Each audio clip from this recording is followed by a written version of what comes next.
এক সেলফিতে $2 লাখ ক্ষতি। অর্থের অঙ্কটাই ছিল $2 লাখ, তবে এটিকে অর্থ দিয়ে পরিমাপ করে ঠিক কুল পাওয়া যাবে না, কারণ এটি ছিল শিল্পকর্ম প্রদর্শনী। একটি সেলফি নিতে গিয়ে সবকিছু গড়বড় হয়ে যায়।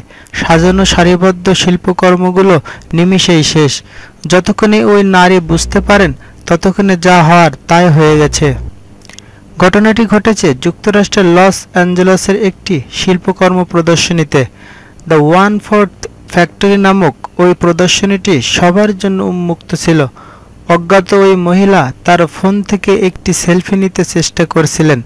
তিনি এমন একটি জায়গাতে দাঁড়িয়ে সেটি করছিলেন সেখানে সারিবদ্ধ সেই শিল্পকর্মগুলোর একেবারেই শুরু।